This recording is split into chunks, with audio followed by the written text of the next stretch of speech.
Neste episódio do podcast Trivium, o Bernardo e eu quisemos abordar um tema muitíssimo atual, embora também muito sensível.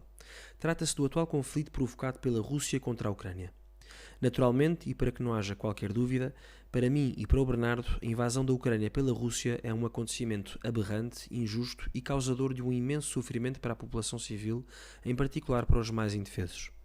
No entanto, acreditamos que este novo paradigma de assistirmos a uma guerra em tempo real, em que somos submergidos por comentários e comentadores que de um momento para o outro se tornaram especialistas nas relações entre as duas nações envolvidas, tudo isto torna complicada uma leitura aprofundada e contextualizada deste acontecimento.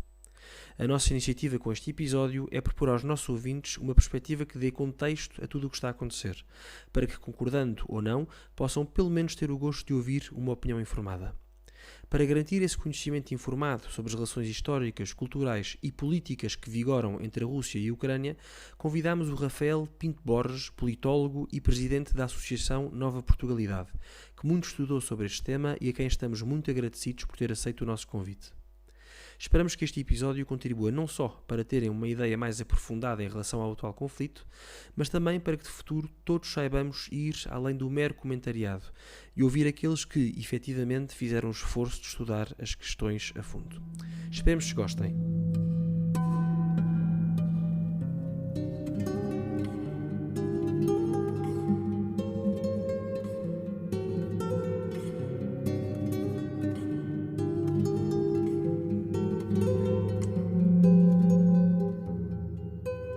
Olá a todos e bem-vindos a mais um podcast Trivium, onde dois jovens falam sobre a sua procura por aquilo que é bom, belo e verdadeiro. O meu nome é Vasco e comigo, como sempre, está o Bernardo. Hoje devíamos falar sobre um tema que, para usar a gíria dos telejornais, está na ordem do dia. De alguma forma, infelizmente, devíamos falar sobre este tema, mas ainda assim, certamente com contributos que poderão interessar muito os nossos ouvintes, poderão sobretudo informar os nossos ouvintes, porque neste tipo de acontecimentos ouve-se muita coisa, ouve-se muitas pessoas dizer muitas coisas e nunca sabemos bem onde nos situar, onde formar a nossa opinião, porque muitas vezes até as pessoas que falam não sabem nada do que estou a dizer. Mas neste caso, e para vos falar, obviamente já perceberam qual é o tema é enfim, a invasão da Ucrânia por parte da Rússia. Temos aqui connosco um convidado que acreditamos ser a pessoa certa, que não só para uma conversa muito interessante, talvez a primeira de outras conversas no futuro, mas uma pessoa muitíssimo informada em relação a este tema, ao contexto histórico da relação entre estas duas nações, contexto histórico, contexto político, enfim, obviamente ele depois nos dirá adiante. A pessoa que temos connosco é o Rafael Pinto Borges. E Bernardo, vou-te pedir que o apresentes e depois será inclusive o Bernardo a conduzir esta entrevista. Da minha parte, desde já, muito obrigado, Rafael, por teres aceito este convite e Bernardo, passo-te a palavra. Obrigado, Vasco. Obrigado, Rafael, uma vez mais. Enfim, começar aqui se calhar com uma brevíssima apresentação do Rafael. Isto aqui, o tema, como o Vasco explicou, não é o Rafael, não que não tivesse interesse suficiente, mas é outro assunto que está mais na ordem do dia.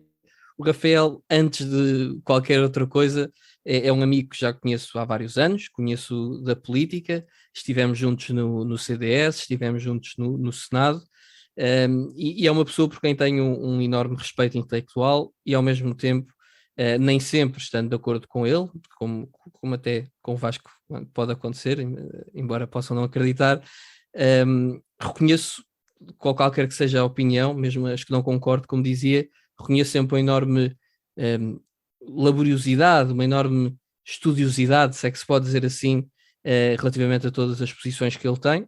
E o Rafael é um politólogo, é o presidente da Nova Portugalidade e é um cidadão que de resto é muito ativo nas mais variadas causas, em particular na defesa do valor que as nossas tradições culturais, e até me atreveria a dizer espirituais, enquanto nação, têm e a falta que fazem para que possamos prosperar precisamente como nação, como país, como pátria. Exemplo disso foi um exemplo recente foi a defesa dos brasões na Praça do Império, que foi um episódio em que o Rafael conseguiu um enorme destaque, um enorme protagonismo, reuniu na altura com o Presidente de Câmara Medina e, enfim, acabou por sair vitorioso. Acabámos por sair todos vitoriosos, diria. E além disto teve também formação em Direito, mas a verdadeira paixão, se não estou em erro, é a história. Rafael, bem-vindo uma vez mais e muito obrigado. Bernardo, Vasco, muito obrigado a ambos pela vossa muito simpática apresentação, que julgo ser demasiado elogiosa. É de facto um prazer muito grande para mim estar aqui. Conhecia há algum tempo esta iniciativa excelente e, enfim, espero poder participar com algum interesse e dar qualquer coisa a esta discussão, que é muito importante, porque nisto se debate talvez algo que pode facilmente ser central nas nossas vidas, que terá um impacto, enfim, imediato muito grande, histórico e permanente também enorme, e que tem de ser resolvido agora, porque se não o for, isso pode ter consequências até que eu temo, infelizmente, poderem ser gravosas. Obrigado, Rafael. Já vamos então aprofundar, fazendo aqui uma pequena introdução e recordando aos nossos ouvintes ou algum eventual novo ouvinte que possa estar a ouvir-nos pela primeira vez, que um dos principais propósitos deste podcast é precisamente combater uma certa falta de profundidade que se tem vindo a tornar, eu diria, e até utilizando o vernáculo agora mais recente, que se tem vindo a tornar endémica e que, entre outras coisas, se traduz na criação de narrativas simplistas, pouco informadas sobre os principais assuntos da atualidade. Não somos um podcast sobre atualidade, é importante sublinhar isso, ou seja, a lógica deste episódio não é uma lógica da avaliação apenas de uma situação concreta, isolada no tempo, antes pelo contrário. O objetivo é que este podcast possa ser ouvido daqui a 1 ano ou 2 anos, ou o que for, com todo o interesse. No entanto, naturalmente, as questões que estão na ordem do dia, como dizia o Vasco há bocadinho, podem ser aqui, se calhar, um rastilho para discussões interessantes e mais profundas sobre a realidade. Enfim, a polémica tensão da Ucrânia e da Rússia é, obviamente, um exemplo gritante desta realidade que descrevi, porque de um momento para o outro, os especialistas em ser especialistas decidiram tornar-se também especialistas em NATO, Rússia e Ucrânia. E começou o habitual coro de lugares comuns, por tudo quanto são canais de televisão, de rádio, de jornais, etc. Eu, pessoalmente, acho sempre estranho e tenho que confessar uma certa até irritação quando começo a ouvir tanto analista a ter exatamente a mesma opinião. Quando assim é, seja qual for o assunto, desconfio sempre.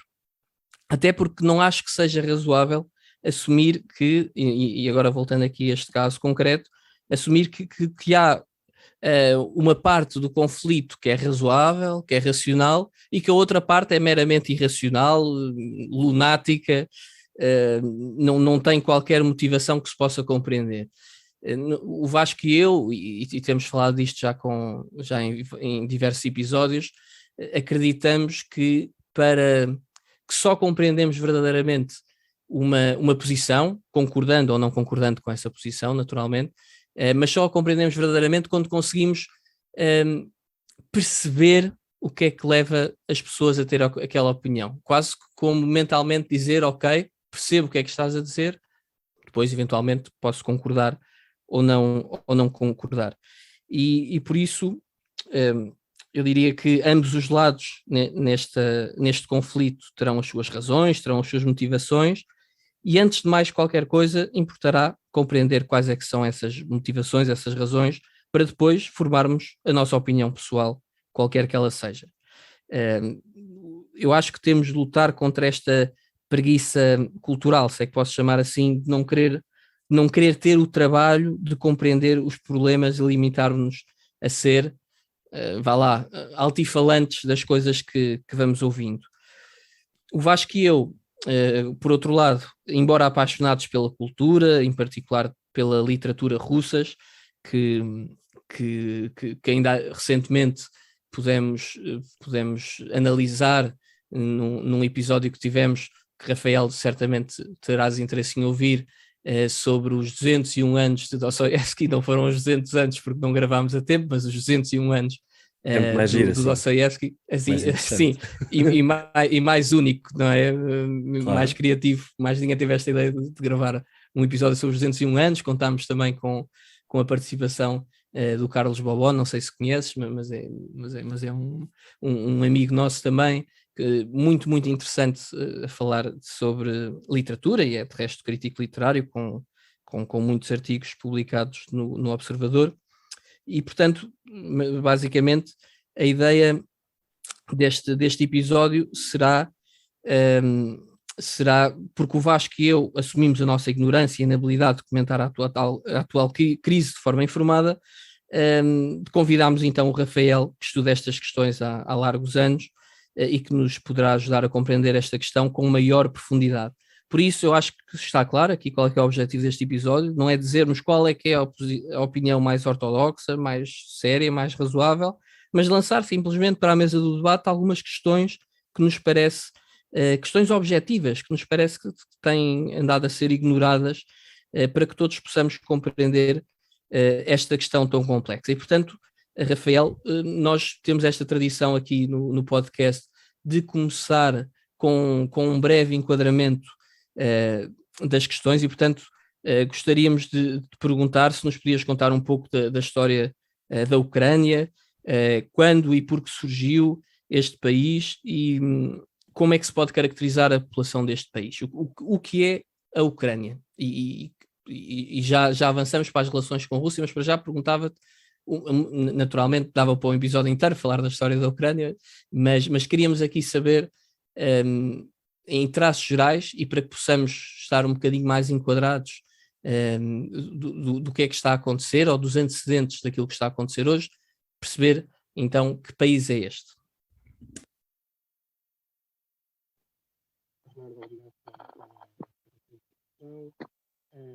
Esta é, de facto, a questão fundamental que tem de ser tratada, uma vez que ela está também na origem desta crise, pelo menos não totalmente, mas pelo menos em parte.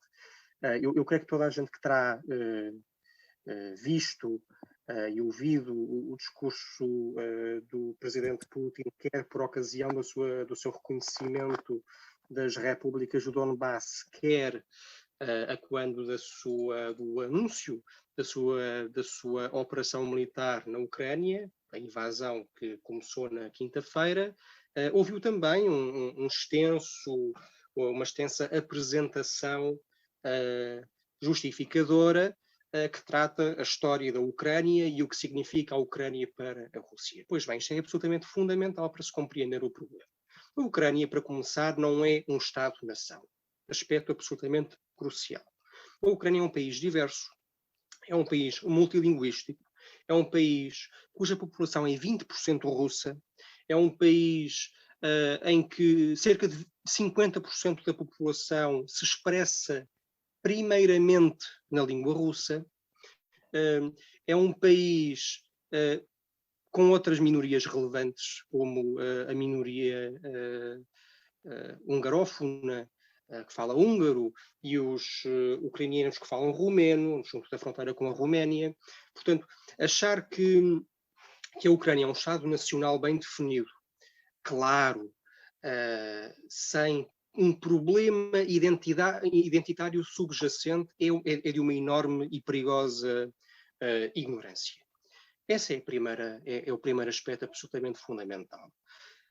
Segundo aspecto fundamental, o Estado ucraniano, desde a sua independência, que recordo se deu apenas em 1991, o primeiro Estado ucraniano com fronteiras claramente definidas, com instituições estáveis, o primeiro verdadeiro Estado ucraniano, não é o que aparece em 1917, a República Popular ou Nacional da Ucrânia, é a Ucrânia pós-soviética que surge em 1991.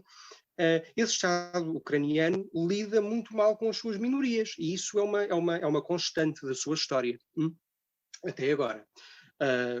Convém, por exemplo, recordar a respeito do problema da Crimeia, que logo em 1992, 93, a Crimeia tentou reunificar-se com a Rússia, sendo que a resposta das autoridades ucranianas a essa tentativa da população do parlamento local de reunificar-se com a Rússia foi a abolição desse parlamento e da autonomia política da Crimeia.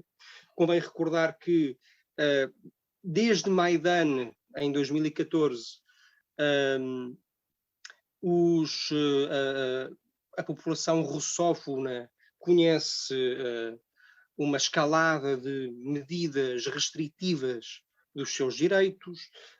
E atenção, não é apenas a população russófona, são as outras também. Eu alerto sempre para isto, porque não é apenas a Rússia que se queixa. A Rússia queixa-se deste problema e da incapacidade da Ucrânia em lidar com as suas minorias, mas outros países o fazem também. É o caso da Hungria, é o caso da Roménia. Ambos os países são altamente críticos da política da Ucrânia para as suas minorias e ambos os países a manifestaram muitas vezes. E ambos são Estados da NATO. Portanto, há de facto aqui um problema que é grave. Quando, por exemplo, sabemos que um Estado europeu objetivamente impede a publicação da imprensa, de jornais, na língua que é falada por metade da população, ou em línguas que são de minorias importantes da população, como aconteceu recentemente pela atual lei dos idiomas, estamos perante um problema objetivo. E esse problema deve ser reconhecido. Agora, infelizmente as pessoas não querem compreender esta complexidade, não querem ver as coisas como elas efetivamente são. Querem fazer leituras simplistas, leituras caricaturais, leituras dignas de filmes da Disney,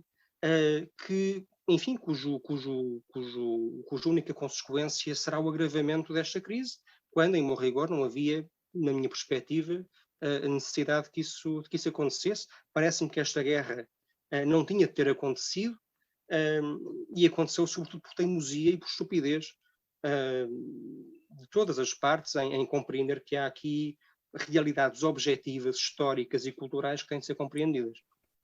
Rafael, antes de entrarmos especificamente dentro da guerra, aliás, Vasco, tu querias fazer uma questão primeiro, não era? Sim, por acaso, tinha duas. A primeira, só há bocado falaste do não sei se é do ou da Maidan, também só para explicar muito rápido, porque provavelmente já muitas pessoas que estão a ouvir poderão não se recordar do que é que foi, e depois também, depois explicares isso, também perceber um bocadinho, porque ainda assim, e já obrigado pelo enquadramento que nos deste, mas dá a ideia de que a tensão com a Rússia face a outros Estados que lhes são vizinhos parece ser diferente. Isto, uma vez mais, aqui também falando como leigo, que vai ouvindo coisas e vai lendo coisas nos jornais. Por exemplo, tanto a Polónia como a Hungria estão receptivos ao facto, ou seja, propõe-se a receber refugiados vindos da Ucrânia, não é? Portanto, ainda que haja ali alguma tensão histórica, há a noção de que há algo que se passa na Ucrânia que é profundamente injusto para a população que vive na Ucrânia, portanto estão dispostos a receber refugiados. Tal não será o caso com a Rússia, portanto também perceber porque é que com a Rússia há de facto uma maior tensão, ou pelo menos isto pergunto eu se é mesmo assim ou não. Seriam estas perguntas. Portanto, primeiro o que é que foi o Maidan e depois em que é que a Rússia se destaca ou não das outras nações vizinhas da Ucrânia. Bom, Maidan, eu por Maidan referia-me à Revolução de 2014, pela qual o anterior governo,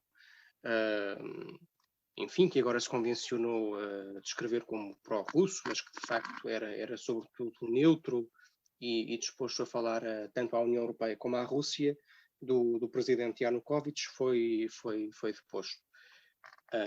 Pronto. Não me ocuparei sequer da legitimidade ou ilegitimidade desse processo. É uma coisa que aconteceu objetivamente e que está no passado.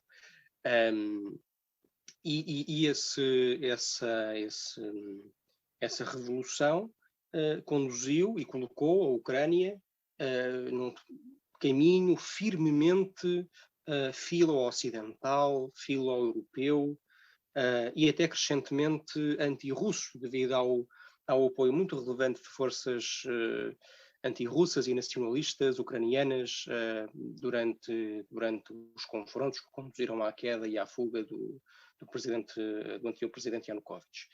Em relação à segunda pergunta, se a Rússia tem tensões, estruturalmente falando, com os seus vizinhos, bom, evidentemente que sim, mas isso é uma coisa natural de todas as grandes potências, quero dizer. Desse ponto de vista, o atual momento europeu é uma exceção à regra. A Alemanha é uma tradicional adversária da França. A França é uma tradicional adversária da Inglaterra. A Polónia é uma tradicional adversária da Rússia e tem uma história relativamente traumática com ela. Não tinha a Ucrânia história traumática com a Rússia. Isso está a começar agora, e o facto de estar a começar agora é uma verdadeira tragédia, porque, enfim, eu para elaborar este ponto gostaria também, e para recentrar a conversa na Ucrânia, gostaria de voltar à questão anterior, que era a do que é a Ucrânia cultural e historicamente. Bom, é preciso ter em conta, desde já, que a Ucrânia, como Estado, é uma criação muito, muito, muito recente. As fronteiras da Ucrânia, como elas surgem hoje nos mapas, datam do Khrushchev, não é? Portanto, datam nos anos 50. É disso que estamos a falar. Nos anos 50, bem entendido, não do século XVII, não do século XVIII, não do século XIX, do século XX.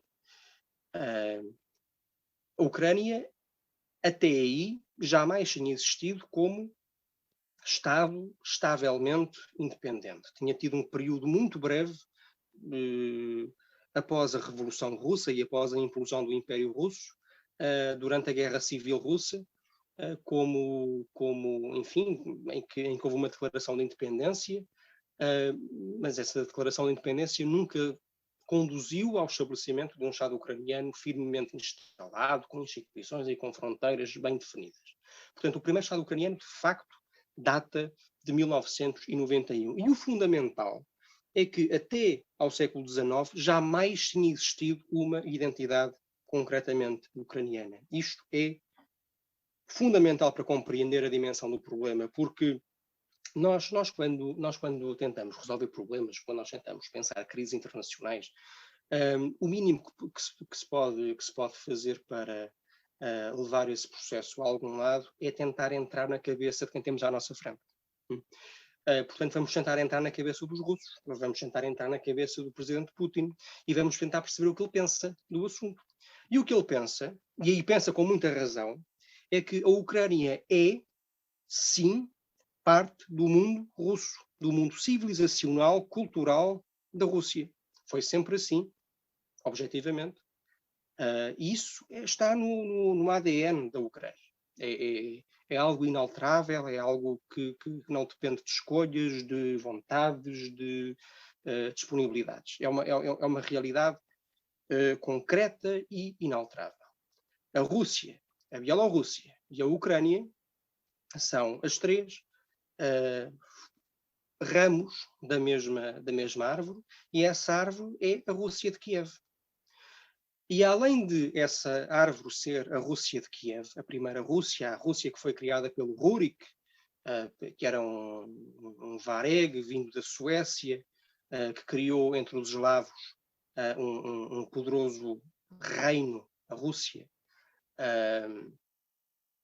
na Idade Média, que depois veio a dar na Moscóvia e na Rússia atual, é que, bom, quer dizer, essa Rússia de facto fez sempre parte a Ucrânia fez sempre parte dessa Rússia, não territorialmente e politicamente às vezes, mas culturalmente, pelo menos. Porque, ainda que durante vários séculos, grande parte do que é hoje a Ucrânia tenha sido território controlado pela Polónia, pela República Polaca, a verdade é que esse território foi sempre povoado por gente que se considerava a si mesma como russa. E, de facto, ainda no século XIX, ainda no Império Austro-Húngaro, quando as regiões hoje mais anti-russas da Ucrânia, quando as regiões, até as regiões mais anti-russas hoje da Ucrânia, como a Galícia, se consideravam russas e organizavam instituições que a si mesmas se chamavam e se consideravam russas. E querermos nós ignorar isto, querermos nós ignorar que para a Rússia a Ucrânia nunca poderá ser apenas mais um país estrangeiro, nunca será um país como a França, ou a Itália, ou a Alemanha, é de um absurdo enorme. Isto não tem de ser necessariamente uma pessoa particularmente filorrussa a dizer. Qualquer pessoa de bom senso que alguma vez tenha aberto um livro sobre o assunto chegará a esta conclusão. Eu sugiro-vos, por exemplo, que vejam o que dizia o Kissinger do assunto. O Kissinger, em 2014, escreveu um artigo sobre a crise ucraniana, quando ela estava no seu início, em que dizia exatamente isto. Portanto, é uma posição de pessoas razoáveis, não tem nada a ver com simpatias por este ou por aquele.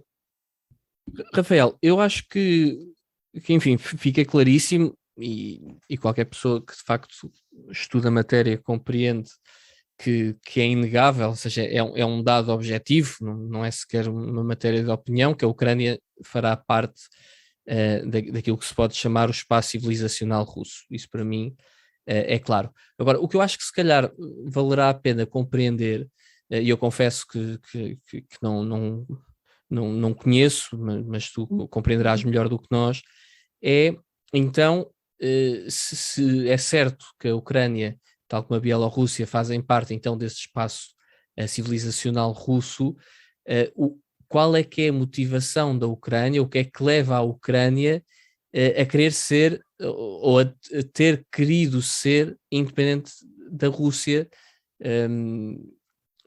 quando se tornou, antes e depois de 1991, e o que é que mudou dessa altura a esta parte para que a Rússia deixe, se é que se posso dizer assim, deixe de respeitar essa vontade ucraniana.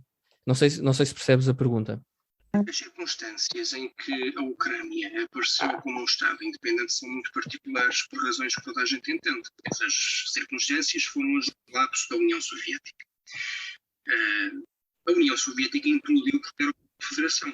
Não era sequer uma federação. A União Soviética funcionava constitucionalmente como uma confederação de Estados nominado ou potencialmente independentes que podiam tornar-se soberanos por sua própria decisão, coisa que, enfim, Estados unitários não acontece, evidentemente. Nós não conhecemos o direito da Madeira, o de trás dos montes de autodeterminação, a União Soviética reconhecia,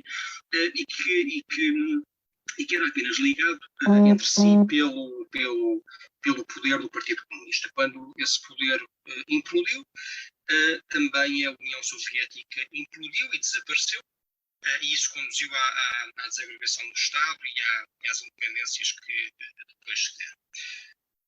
Aspecto absolutamente crucial. Por essa altura, de facto, já existia e já tinha sido incentivada ao longo de muitos anos uma forte identidade ucraniana. Não é? Eu recordo, por exemplo, que, bom, enfim, por um lado, a Ucrânia como Estado, com as suas fronteiras estavelmente definidas, como aliás o Vladimir Putin disse no seu discurso recente, e disse com razão, porque é uma realidade indiscutível, é uma criação da União Soviética, é uma criação de Lenin. E será também necessário recordar que os líderes que acreditavam numa existência separada de uma nação ucraniana em relação à Rússia, como por exemplo o Mikhail Gorbachev, que foi o primeiro presidente dessa Ucrânia brevemente independente de 1917, foram depois figuras respeitadas e bem integradas durante o período soviético. O Mikhail Gorbachev, por exemplo, só morreu, viveu sempre na Ucrânia depois da vitória dos comunistas e só morreu em 1934, embora depois tivesse tido alguns problemas durante o stalinismo. E de facto a União Soviética mudou radicalmente a narrativa que até ali se tinha usado em relação à ligação entre russos e ucranianos. A narrativa no período czarista era aliás muito próxima da narrativa dos primeiros nacionalistas ucranianos, como Kostomarov, de que a nação russa tinha dois braços. Havia dois braços da nação russa. Esses braços eram, os principais braços eram um braço grande russo, que era, enfim, aquilo que nós hoje chamamos Rússia, e um braço pequeno russo, que é aquilo que nós hoje chamamos Ucrânia, Ucrânia. E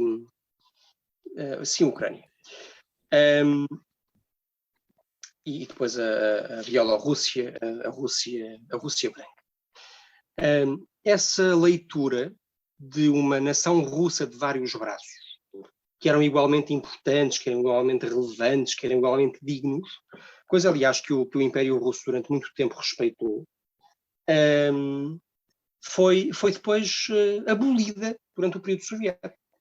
E o período soviético criou uma narrativa inteiramente diferente.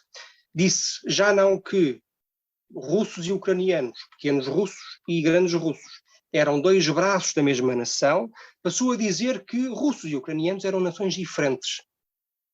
Eram nações diferentes, embora fraternais e amigas. Daí aquela máxima soviética, tantas vezes repetida, das nações fraternas. Não é? Isso, ao longo do tempo, efetivamente parece ser criado um sentimento nacional, um sentimento de que a nação ucraniana existia como algo separado da sua raiz russa. E depois, certamente, no caso específico da desagregação da União Soviética, outro fator dominante foi o descrédito em que tinha caído o Estado. Não é? Após décadas de um sistema brutal, de um sistema violentíssimo, de um sistema repressivo, de um sistema que tinha conduzido a população à miséria. Portanto, há aí vários fatores que não podem ser confundidos com o caráter daqueles povos, com o caráter, em última análise, sim, digo com franqueza, russo dos ucranianos. Isso é uma coisa que deve ser compreendida. Agora, dito isto, significam estas verdades claras que alguém tem o direito de roubar aos ucranianos a sua independência? Meu Deus, eu acho que não. Agora, a verdade é que, independentemente de outras coisas, e independentemente do que possa resultar deste conflito, que é uma coisa que nós ainda não sabemos, até agora, pelo menos, eu não ouvi a Rússia dizer alguma vez que tencionava abolir a independência ucraniana. Não é? O que a Rússia tem dito é outra coisa, é que sente a Ucrânia como parte do seu espaço civilizacional e, portanto, sente-se particularmente envolvida em tudo o que possa acontecer na Ucrânia, parte 1. E segunda parte, não pode de maneira nenhuma aceitar a entrada da Ucrânia numa aliança militar que objetivamente e oficialmente considera a Rússia um Estado hostil. São assuntos diferentes, mas que se reúnem para conduzir este problema, que é um problema gravíssimo. Ok, Rafael, ainda bem que pegas nesse assunto, porque agora a questão que tu gostávamos de colocar estava precisamente relacionada também com a NATO. Ou seja, nós gostaríamos de compreender, ou seja, já compreendemos aqui se calhar o antecedente histórico, o enquadramento político e até nacional da Ucrânia e também diretamente da Rússia. Gostaríamos de compreender, focar-nos agora se calhar mais na atualidade, mais nos tempos recentes, e compreender o porquê agora, não é? Ou seja, é verdade que a Ucrânia é uma nação recente, mas a verdade é que nos últimos, se calhar 20 anos, apesar do episódio da Crimeia, enfim, mas tem havido relativa paz entre a Ucrânia e a Rússia, eu direi, corrijo-me se eu estiver enganado, mas gostávamos de compreender então o que é que leva a acontecer esta tensão neste momento presente. Tem alguma coisa a ver com um eventual enquadramento mais favorável, político e geopolítico, nomeadamente a dependência energética da Europa, da Europa em relação à Rússia, digo, como se tem vindo a ouvir falar, terá a ver com uma presidência se calhar mais fraca dos Estados Unidos. E já agora, já que pegaste na NATO, e que era uma questão que nós queríamos compreender melhor também, que papel é que tem esta questão da NATO no meio disto tudo? O que é que aconteceu, se calhar para os nossos ouvintes que não têm acompanhado tão bem, ou antes do conflito, porque agora acho que é impossível não acompanhar, mas antes do conflito, o que é que estava a acontecer relativamente à NATO e à Ucrânia? Que aproximações é que havia? De que parte é que havia aproximações, a que parte, e de que forma é que isso é sentido pela Rússia como uma ameaça? É assim, eu tenho toda a consciência de que não é esta minha opinião muito popular, mas eu estou efetivamente convencido. Eu julgo francamente que esta situação era inteiramente evitável e que o conflito Rússia-Ucrânia não teria existido se não fosse, por um lado, pela vontade obsessiva de alguns elementos nacionalistas de afastar política, militar, diplomática e civilizacionalmente a Ucrânia da Rússia, e, por outro lado, se não existisse também da parte dos ocidentais, da NATO e da União Europeia, o desejo de separar uma da outra. Eu creio que se esses dois fatores não se tivessem reunido, fatores, aliás, que se interligam, a Rússia jamais teria colocado em causa as fronteiras da Ucrânia. Teria certamente, porque isso é da sua natureza, e é um desígnio compreensível, teria certamente procurado reaproximar-se, teria certamente procurado o alinhamento da Ucrânia consigo, como aliás tentou sempre no período pós-soviético. Isso enfim, é algo inalterável, é uma linha de força, se quisermos dizê-lo assim, da política externa russa, que corresponde à sua história e que corresponde à realidade da ligação espiritual entre russos e ucranianos, por um lado, e à necessidade da Rússia de ter presença naqueles territórios, por outro. Mas eu acho que a Rússia de outra maneira não teria de facto tentado, não teria feito guerra alguma, não teria tentado alterar as fronteiras, certamente não teria encontrado na Ucrânia o feito da Ucrânia um seu inimigo. Isso inteiramente, ou teria sido inteiramente evitável. Por que isto acontece agora? Bom, por um lado, a verdade de que, como tu dizias, a Ucrânia e a Rússia nunca tiveram problemas significativos, enfim, pelo menos de território, de fronteiras, de guerra, até 2014, diz muito. Não é? Portanto, isso significa que, de facto, essa vontade não existia, esse projeto não existia, a Rússia não tinha propriamente uma ambição belicista de expandir-se para o Ocidente e de anexar a Ucrânia. Tinha vontade de expandir-se para o Ocidente politicamente e diplomaticamente. pela sedução da Ucrânia, pela reunificação ou pela reaproximação, confederação com a Ucrânia, para a reconstituição de uma grande unidade geopolítica com ela e com a Bielorrússia. Isso sim é uma evidência, é da natureza da Rússia, tal como é da natureza de Portugal ser um país marítimo, tal como é da natureza da Inglaterra ser um país marítimo.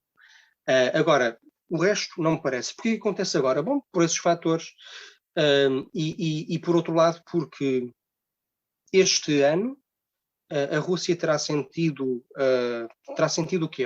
Vários problemas. Primeiro, o mandato, a era Putin já chegará ao fim. O Putin tem 70 anos, certamente não se imagina no lugar que ocupa por muito mais tempo e quer resolver aquele problema. Segundo, o problema de facto existe, não é? A Ucrânia, ao longo destes últimos anos, tem feito uma campanha, como eu dizia logo de início, uma campanha feroz de desrussificação, de perseguição das suas minorias. A Ucrânia reprime as línguas minoritárias, reprime o russo, reprime o húngaro, reprime o romeno. A Ucrânia aboliu, patrocinou um programa de destruição da Igreja ortodoxa russa na Ucrânia, igreja essa que era da larga maioria dos fiéis ucranianos, para a constituição de uma igreja submetida ao Estado, uma igreja nacional, coisa que conseguiu em parte fazer. A Ucrânia faz perseguição aos seus, aos partidos políticos das minorias que efetivamente persegue, não é? Eu recordo, por exemplo, que o líder do maior partido da oposição na Ucrânia está preso. Eu recordo que o líder do segundo maior partido da oposição na Ucrânia por pouco não foi preso há umas semanas, quando voltou ao país. E vendo tudo isto, vendo que a Ucrânia estava a desrussificar-se e a aproximar-se quer da NATO, quer da União Europeia, vendo que a sua vontade de ver os acordos de Minsk, assinados em 2014 e 2015, que previam a autonomia das províncias sublevadas do leste, do Donbass, Gorada, a Rússia entendeu que tinha de recorrer às armas. Isso é uma coisa trágica, é uma coisa lamentável, é uma coisa que deve preocupar-nos, que não pode de maneira nenhuma ser vista com bons olhos. Efetivamente, é uma violação de todas as normas que regulam as relações entre Estados. Tudo isso é verdade, mas também é verdade que quando os Estados se encontram a si mesmos, se veem a si mesmos contra a parede, se tiverem força para agir, agem e recorrem à guerra. E isso foi o que aconteceu com a Rússia, no caso ucraniano. Agora, e a lá NATO? está. E a NATO é parte disto, não é? Porque a Ucrânia afirma querer tornar-se parte da NATO.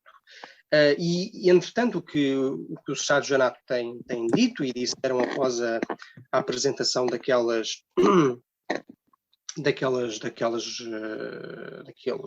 ultimato russo que previa ou que exigia a recusa de nova expansão.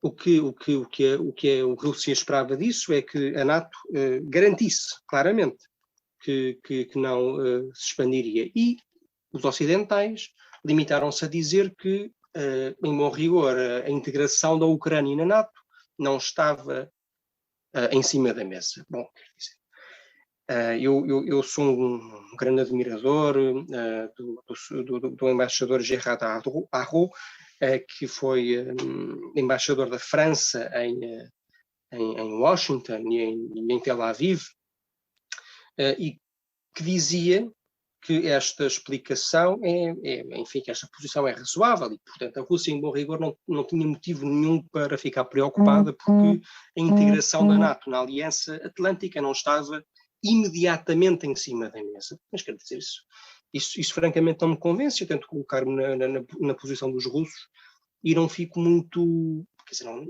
eu acho que não ficaria muito satisfeito, porque se pensarmos nisso, em 1991, não estava prevista a expansão da NATO para país nenhum da Europa de Leste. Nem a Polónia, nem a Hungria. E, portanto, em 91 não se falava da expansão da NATO para país algum. Passados estes anos, a NATO faz fronteira com a Rússia. E, portanto, será que faz muito sentido dos russos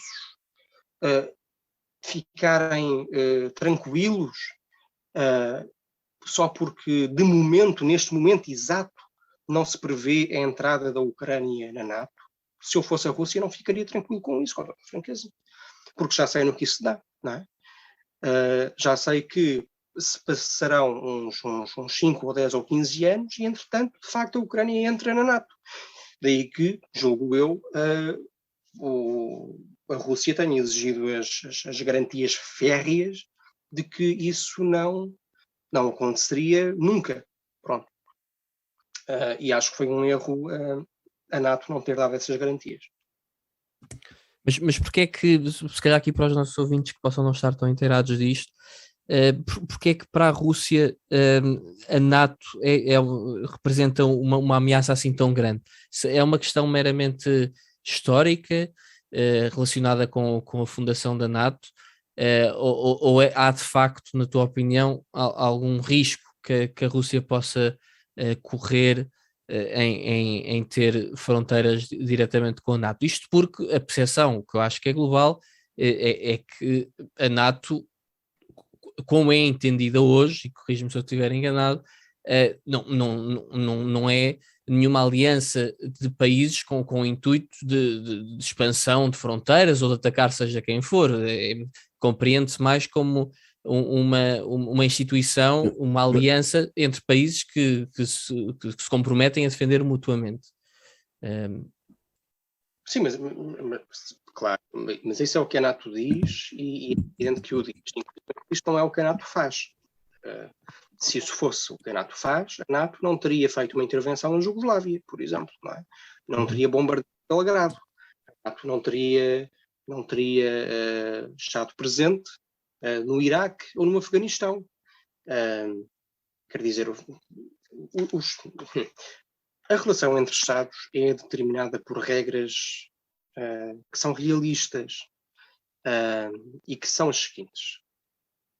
A força é o fator determinante. E o medo, a paranoia, o desconhecimento das intenções alheias estão sempre presentes. Os Estados não confiam nas intenções dos outros Estados, porque essas intenções podem mudar. Podem mudar com uma eleição, podem mudar porque um louco chega à sala oval, podem mudar por 1000 fatores diferentes.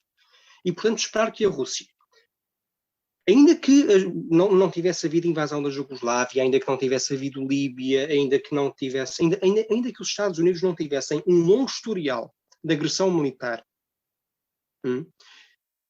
faria sentido que a Rússia pura e simplesmente confiasse nas boas intenções da NATO, quando a própria NATO afirma ver na Rússia um adversário? Se eu fosse a Rússia, certamente não acreditaria. Não ficaria satisfeito com essas garantias de desejos e de vontades angélicas. Pelo contrário, eu ficaria preocupado se eu visse uma aliança militar, que ainda por cima é a mais forte do mundo. Uma aliança militar que tem o quê? Que tem 10 vezes em PIB por paridade do poder de compra. Tem 10 vezes o potencial económico do meu Estado. Eu fiquei absolutamente em pânico. E, em bom rigor, o que me parece a mim que devemos tentar fazer é imaginar qual seria a preocupação dos Estados Unidos, não é? Se amanhã, ou depois, ou daqui a um ano, ou daqui a 2 anos, ou 5, a China se aliasse ao México e quisesse colocar dispositivos militares, bases militares, mísseis, nas fronteiras dos Estados Unidos. Os Estados Unidos jamais permitiriam semelhante coisa, como é evidente. Como não permitiram em 1962, quando houve a crise dos mísseis. E não querer ver isto é uma loucura absoluta. Ninguém está aqui, eu reitero este ponto, ninguém está propriamente, eu não vi uma só pessoa até agora a dizer que bem a Rússia ter invadido. Não vi ninguém. Não há ninguém a gabar a intervenção russa na Ucrânia, não há ninguém a dizer que foi uma coisa aceitável. Agora, tentemos colocar-nos na cabeça de quem temos à nossa frente. E tentemos compreender as suas preocupações. Nenhum presidente russo, seja o Putin, ou seja amanhã o Navalny, se por alguma razão o Navalny chegasse ao Kremlin, aceitaria a expansão da NATO, que é uma aliança que assim mesmo se diz, que afirma ser hostil à Rússia, ou ver na Rússia um Estado hostil. Nenhuma aceitaria a integração da Ucrânia na NATO e a expansão da NATO para as suas fronteiras. Isto é uma coisa natural. E lá está. As grandes potências exigem áreas de influência. Isto é inteiramente expectável. Não deve ser visto como um abuso. É uma coisa natural, é uma realidade natural, previsível de todas as grandes potências. E não querer reconhecer isso é de um perigo e de uma loucura realmente fenomenais. Aliás, faço esta pergunta: os Estados Unidos não têm a sua própria área de influência desde o século XIX? Não têm a doutrina Monroe, pela qual nenhum Estado exterior às Américas pode intervir nas Américas? Então por que lhes parece tão incrível no continente americano inteiro? Reitero isto e lembro isto. Então por que parece assim tão incrível que um país como a Rússia, que objetivamente é uma grande potência, é um país que é desde o século XVIII, XVII, uma grande potência europeia, por que esse país quereria abdicar dessas garantias de que mais nenhuma grande potência alguma vez abdicaria? Isto não é minimamente razoável nem realista.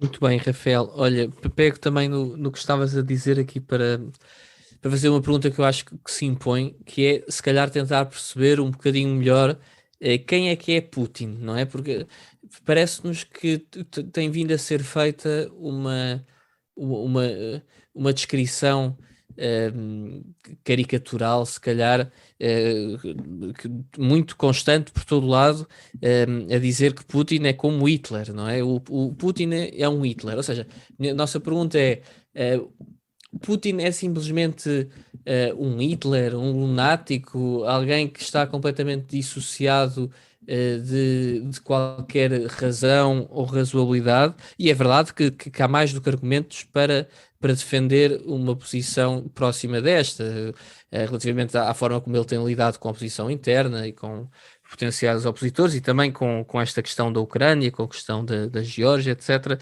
Ou seja, há muita coisa naturalmente condenável. Mas uma vez mais, acho que é importante compreendermos um bocadinho com mais profundidade quem é esta figura que já referiste brevemente e que estará em fim de mandato, poderá também por isso e também por por se sentir confortável no momento em que acha que pode fazer este tipo de iniciativas de forma mais ou menos impune, mas perceber o que é que o pode motivar e se de facto a verdade parece-nos é que estas ações que ele tem vindo a realizar não são ações meramente da sua imaginação ou da sua vontade pessoal, mas que são ações que têm uma aceitação muito grande junto da população russa, ou estou enganado? Pronto, bom, em relação a essa à pergunta, parece-me a mim que, francamente, quando a primeira imagem que surge a alguém, quando se discute uma figura contemporânea, é o Hitler, nem a comparação, nem quem a faz podem ser muito sérios. Isso é evidentemente uma tontice. O Putin não é Hitler nenhum. O Putin tem as suas vantagens e desvantagens, tem as suas conquistas a apresentar e tem também um património que preocupará muita gente. Agora, Hitler, ele não é de certeza absoluta. Pelo contrário, uma análise um pouco mais serena e um pouco mais realista indicará que o Putin tem sido relativamente, enfim, contido historicamente ao longo do seu longo mandato como presidente da Rússia, em intervenções militares e no uso da força.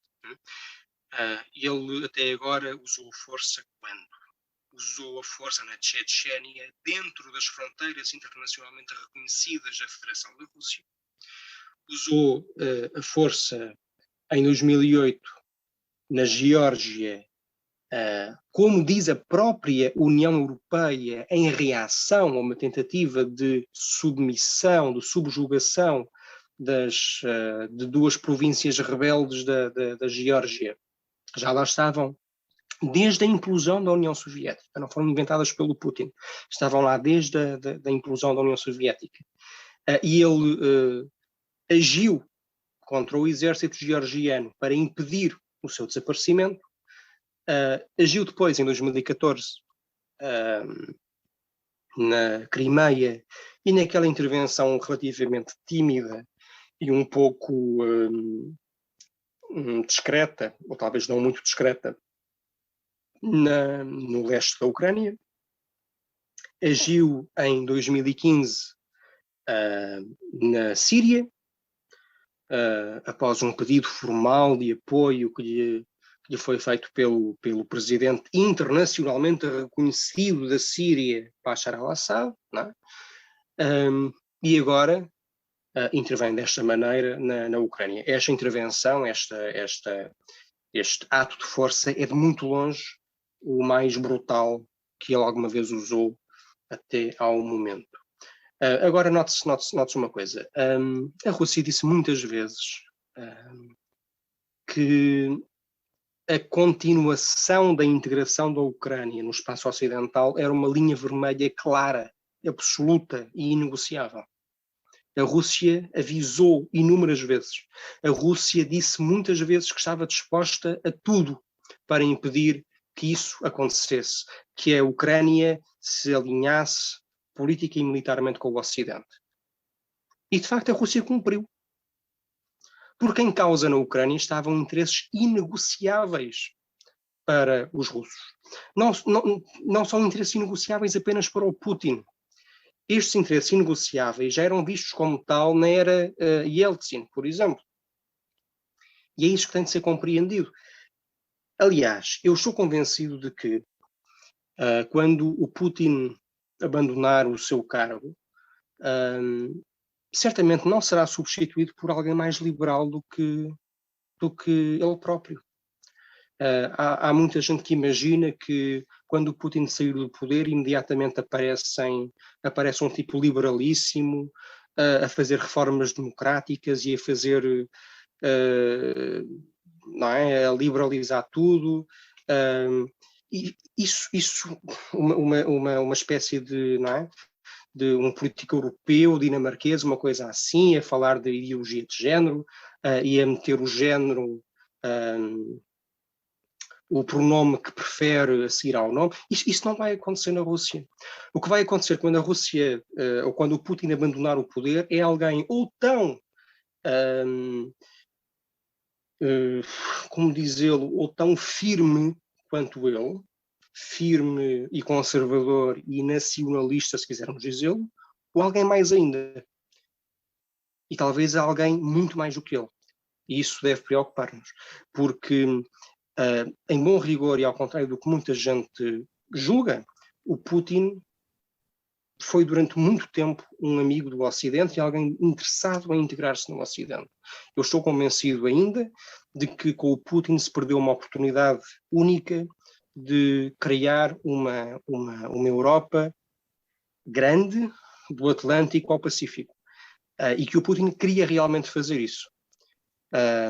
Em larga medida foi certamente a falta de visão, a imprudência e a estupidez dos ocidentais e dos europeus que impediram isso de acontecer.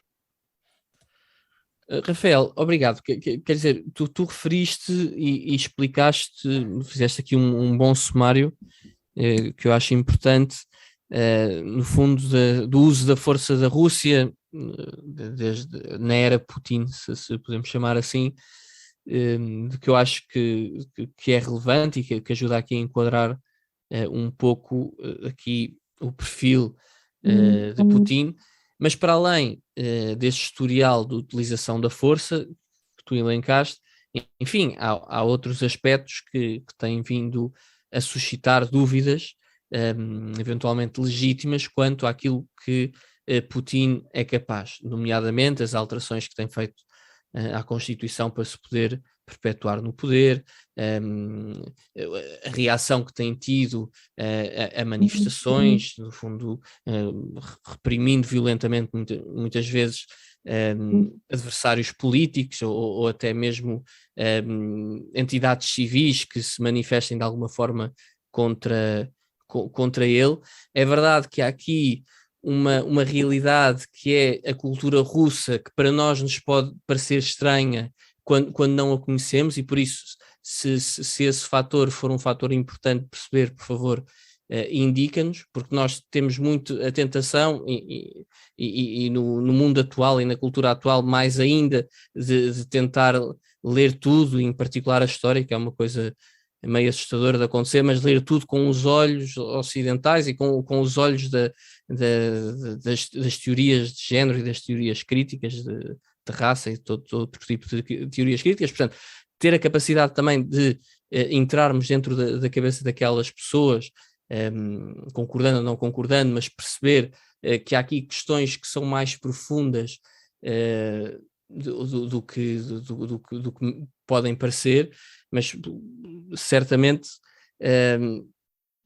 todas estas questões que eu elenquei permitem que haja, eu acho que justificadamente, algum receio quanto a Putin. Portanto, eu pergunto, que garantias é que temos de que, se correr bem este ataque à Ucrânia, que, como tenho ouvido algumas pessoas a questionar, se Putin não ganha o gosto e continua a avançar por outros territórios que eventualmente possam interessar, e mais do que isso, e que acho que preocupa mais toda a gente, que garantias é que podemos ter de que, de facto, Putin não utilizará o seu poderio militar no que toca especificamente ao poder nuclear que a Rússia tem?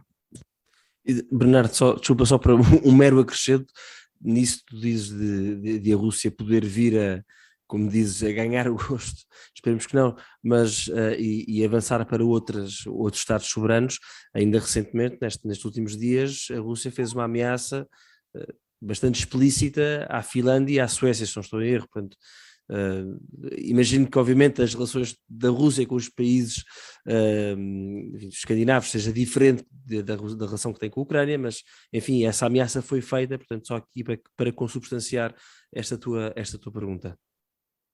Bom, o que é que me parece em relação a isso? Não, eu estou convencido de que, por muito que tenha havido nestes últimos meses, talvez, enfim, passos realmente preocupantes, até mesmo assustadores, que o Putin não é um líder irracional, mas pelo contrário, parece-me que ele está a fazer exatamente aquilo que muitas vezes disse estar disposto a concretizar, se as suas preocupações essenciais não fossem tidas em conta, e a verdade é que, de facto, não o foram.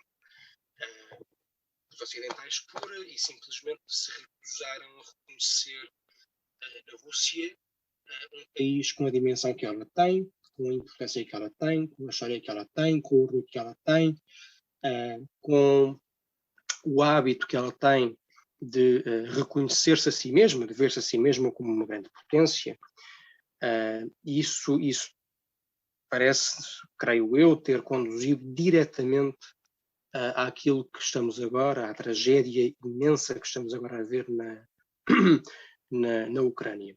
Eu não acho que ele seja irracional, não acho que seja louco, acho que está a fazer fundamentalmente aquilo que qualquer líder russo com força para tal faria se na mesma posição, nas mesmas circunstâncias, com os mesmos desafios. Ele está no fim da sua era, ele parece ter um sentido claro da história, ele parece, creio, dar muita importância àquilo que será, não é? Que representará no futuro para a história russa. Eu não creio, desse ponto de vista, não julgo que ele seja suicida e que pense sequer no conflito com a NATO. E, portanto, não parece que ele tente hostilizar Estados que, enfim, que não constituam ou que não queiram constituir uma ameaça direta para a Rússia. Agora, teria sido de facto boa ideia dar mais espaço à negociação. Teria de facto sido boa ideia ouvir as reclamações, as indignações, os receios que a Rússia formula, não é só desde o Putin, é desde o Yeltsin, que era um presidente altamente pró-americano e pró-ocidental. Eu, infelizmente, não estou convencido de que esse caminho ainda exista. Acho que a ponte para ele foi, entretanto, demolida, foi destruída. E infelizmente também me parece que isso terá consequências realmente terríveis para o futuro da Europa, da Rússia, dos Estados Unidos e do Ocidente em geral. E é isso que me preocupa particularmente, porque nós não estamos em 1980 e o conflito geopolítico, a competição geopolítica fundamental não se dá entre os ocidentais e, portanto, entre os Estados Unidos, fundamentalmente, e a União Soviética. Não é? A União Soviética, entretanto, desapareceu. Há uma Rússia que é muito mais fraca, incomparavelmente mais fraca do que a União Soviética, e que não representa realmente ameaça ao Ocidente, mas que pode, se obrigada a tal, tornar-se um valioso aliado do poder chinês. O que me parece a mim é que, com as medidas que têm sido tomadas, com a recusa completa e obstinada do Ocidente em ouvir a Rússia, em negociar com a Rússia, em reconhecer à Rússia a importância e a força que ela tem, o que me parece a mim é que estamos a obrigá-la a um alinhamento vassálico, a um alinhamento de subordinação com Pequim. Isso terá consequências que nós ainda não conseguimos bem vislumbrar, mas que serão provavelmente desastrosas, não é? Por um lado, eu consigo, enfim, desde já imaginar, agora que a Rússia vai ficar tão dependente da China devido a esta crise, consigo imaginar, num primeiro momento, a transferência de tecnologia para a China. Tecnologia essa em que a Rússia está muito mais avançada e está ao nível, ou pelo menos próxima do nível dos Estados Unidos, e que agora seguirá diretamente e free of charge para a República Popular da China. Eu consigo pensar em particular, por exemplo, em tecnologias que tenham que ver com aviação de caça, consigo pensar em tecnologias que tenham que ver com submarinos. Tudo isso fortalecerá grandemente a China nos próximos anos e transformará o equilíbrio de poder no Extremo Oriente. Isso não é do interesse dos Estados Unidos e não é do interesse da Europa. E por outro lado, esse alinhamento em criação entre a China e a Rússia, de facto terá consequências muito dolorosas para nós europeus. Nós tivemos talvez uma rara oportunidade, como eu dizia, no pós-Guerra Fria, no pós-implosão da União Soviética, de criar um espaço comum europeu do Atlântico ao Pacífico, o que nos daria, ou teria dado, enfim, o que nos teria dado a oportunidade de reerguer a Europa como centro de poder, não é? Como um espaço geopolítico autónomo, autossuficiente, em recursos de todo o tipo, não é? Naturais, demográficos, científicos, militares. E isso exigia a integração da Rússia na família europeia. Nós abdicámos essa oportunidade, atirámos-la ao lixo. Essa oportunidade parece agora ter sido definitivamente perdida. E qual será a alternativa? Bem, a alternativa será essa, não é? Será a dependência da Rússia em relação à China, será a transferência de tecnologia russa para a China, será a subordinação do poder russo, da potência russa, às ambições expansionistas, essas sim realmente perigosas, da China, e será talvez um dia, talvez não daqui a muito tempo, a militarização do leste da Europa, com o apoio da China ou com a participação direta da China. Nós temos de começar a pensar nessa possibilidade, nós temos de começar a imaginar um cenário, uma nova Europa, como uma nova cortina de ferro, em que atrás dessa cortina de ferro, está o poder militar chinês, estarão radares chineses, mísseis chineses, talvez em São Petersburgo, talvez na Crimeia, bom, agora já não apenas, talvez em toda a Ucrânia, caso a Ucrânia efetivamente capitule e passe a ser um país de alinhamento russo. Enfim, teremos o poder chinês no coração da Europa, e tudo devido a este absurdo imenso que tem sido a política dos ocidentais, de desrespeito, de humilhação, de desconsideração por uma potência histórica, que é a Rússia. Essas são as consequências, e para nós também são enormes, não é? Porque se para a Rússia isso significa dependência em relação à China, para nós significa permanentemente dependência em relação aos Estados Unidos. Significa a perda da nossa capacidade de agir, da nossa capacidade autónoma de agir face aos Estados Unidos. E, bom, isso é profundamente triste. Agora, isso é quase, é um dos piores cenários, ou era um dos piores cenários até há algum tempo atrás. Neste momento é talvez um dos melhores cenários, não é? Porque com a forma como as coisas se têm transformado, pela estrada que têm tomado, a verdade é que nós estamos agora muito claramente no caminho da escalada militar direta entre a Rússia e as potências ocidentais. E essa escalada militar direta, temo eu, pode de facto terminar num confronto direto, militar, entre as duas partes, e só Deus sabe onde esse confronto pode levar.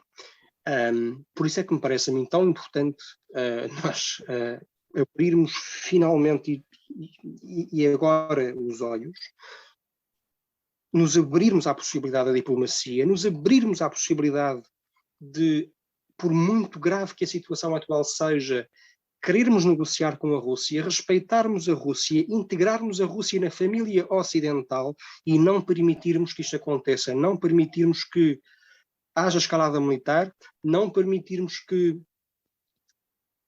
haja potencialmente uma catástrofe de consequências e de proporções inimagináveis entre a Europa e os Estados Unidos de um lado e a Rússia do outro, e no médio e longo prazo impedirmos a possibilidade que seria também profundamente infeliz de separação de uma cortina de ferro entre o que é no fundo, o que são no fundo dois braços da Europa.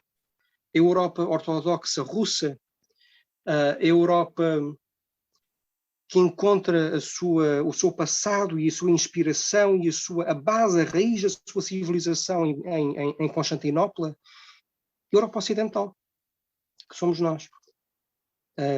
Nós estamos perante essa possibilidade permanente, não é? De divisão de um espaço civilizacional que devia ser comum, porque é tudo ele parte do mesmo espaço cristão. Eu espero francamente que ainda haja tempo para isso. Infelizmente sou cada vez mais pessimista. Rafael, eu acho francamente muito interessante o que tens estado a dizer.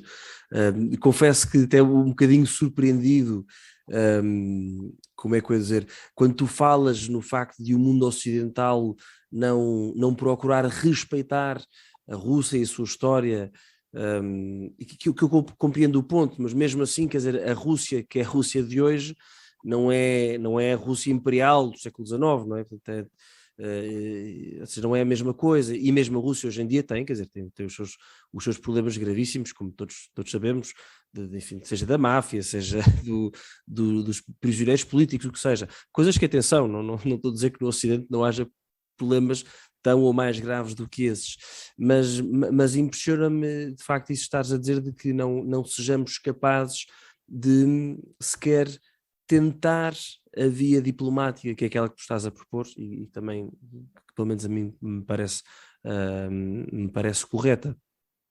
Mas faço-te uma pergunta agora que visa também provocar-nos, a nós ocidentais, não é? Porque naturalmente eu gostaria que amanhã se sentassem à mesa, que amanhã nós europeus ocidentais nos sentássemos à mesa e que nos assumíssemos naquilo que somos, não é? Também com as nossas raízes não só greco-romanas e do iluminismo, que é o que está em voga a dizer, mas também com as nossas raízes e sobretudo com as nossas raízes cristãs, não é? Que é aquilo que a Europa efetivamente acaba por ser, mas sei que isso não será possível, não é? Portanto, tu vês, desculpa, deixa-me só complementar com outra coisa que também disseste, ou seja, falas deste aproximar quase inevitável da Rússia à China, não é? E creio que isso, enfim, todos veem isso, não é? Todos veem isso e como um caminho infelizmente óbvio, não é? Apesar de, como é que eu ia dizer, a ligação cultural, religiosa, o que seja da Rússia com a China, não, está a léguas, acredito eu, daquilo que é a ligação da Rússia com a Europa Ocidental, mesmo que essa não tenha sido sempre, como sabemos e bem, muito pacífica. Mas tu acreditas numa Europa descristianizada, uma Europa, estou a dizer Europa, mas peço desculpa, um mundo ocidental descristianizado, ultra-secular, acreditas que ele é capaz de assumir essa via da diplomacia? Acreditas que há algo, ou seja, que há mesmo, porque é uma coisa que me custa imenso, porque eu vejo isto tudo a acontecer, eu sofro pela população ucraniana que, coitados, no final do dia, quer dizer, são civis e pessoas que não estão envolvidas diretamente nisto e que estão a sofrer e que não deveriam estar a sofrer, não é? Mas ao mesmo tempo eu penso, mas o que é que nós, Europa, o que é que nós, o mundo ocidental, temos a oferecer, não é? Não sei, estou assim, talvez a ser um bocadinho confuso aqui na minha intervenção e na pergunta que estou a fazer, mas se acreditas que o mundo ocidental, tal como existe hoje em dia, se tem essa capacidade de chegar à Rússia e de a convencer a virar-se para nós, não é? Pela via diplomática e não para a China com outros interesses. Bem, a esse respeito, o que me parece a mim é que, bom, por um lado, o cerne, o coração do assunto não é ideológico, nem é civilizacional, é de respeito, enfim, tem de facto de ser de respeito e de capacidade de entendimento e de aceitação do modo como a Rússia olha para si mesma, que é também, em bom rigor, muito semelhante, embora com outra dimensão e com outra força, o modo como outros países, como a Polónia ou a Hungria, olham para si mesmos. A diferença entre esses países e a Rússia é que a Rússia tem 150 milhões de habitantes, tem 6.500 armas nucleares e tem um dos mais poderosos, mais capazes exércitos do mundo. De resto,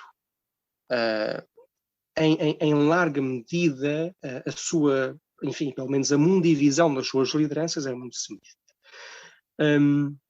Agora, lá está, eu acho que não é preciso nós adotarmos, enfim, nós adotarmos é como quem diz, não é? O Ocidente adotar, ou readquirir, regressar, redescobrir a essência da sua civilização para aprender a falar à Rússia. Como não é preciso ter isso para aprender a falar outros países que são orgulhosos, que têm de facto uma história luminosa e uma vontade de estar à altura dessa história e que são desrespeitados. Não, tudo o que faz falta para isso, de facto, é essa capacidade para o respeito e para aceitar o seu direito ao orgulho próprio. Enquanto não se quiser lidar desse modo com a Rússia, eu temo que tenhamos sempre problemas com a Rússia. E ter problemas com a Rússia tem essas implicações que eu há pouco apresentava. Não é?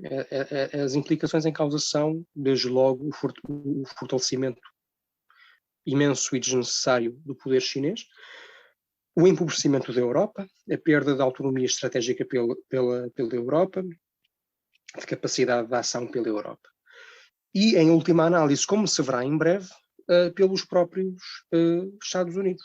Porque, lá está, a Rússia de hoje não é a Rússia de 1980. Não é? A Rússia de hoje é um país com metade da população dessa Rússia de 1980, é um país consideravelmente mais fraco, é um país consideravelmente menos belicoso, menos capaz, e que, desse ponto de vista, pode ser facilmente equilibrado mesmo no contexto europeu. Esta ideia de que a Rússia, não é? E isso terá que ver um pouco com a geografia, as pessoas olham para o mapa e veem aquela imensa mancha no leste e ficam preocupadas, ficam assustadas, ficam psicologicamente perturbadas, porque presumem que não seja, não, ficam intimidadas com aquele país tão vasto. Mas, de facto, a Rússia é hoje um país, em PIB por paridade do poder de compra, é um país da dimensão da Alemanha, sensivelmente. O seu PIB tem a dimensão da Alemanha, em PIB por paridade do poder de compra. Portanto, a própria União Europeia é um país, a própria União Europeia é um espaço com sensivelmente 4 vezes o PIB russo em PIB por paridade do poder de compra. Não há aqui propriamente um perigo de submersão, de sujeição, parece-me a mim, a não ser que os europeus voluntariamente se coloquem nessa posição, a não ser que os europeus, como têm feito, não queiram investir, por exemplo, na sua defesa. Mas isso são escolhas voluntárias dos países. Se os países não querem investir na sua defesa, se não querem ser fortes quando têm os recursos para isso, não podem culpar a Rússia por fazer o que eles não fazem e por ser comparativamente mais poderosa do que eles seriam se gastassem o mesmo. Não é?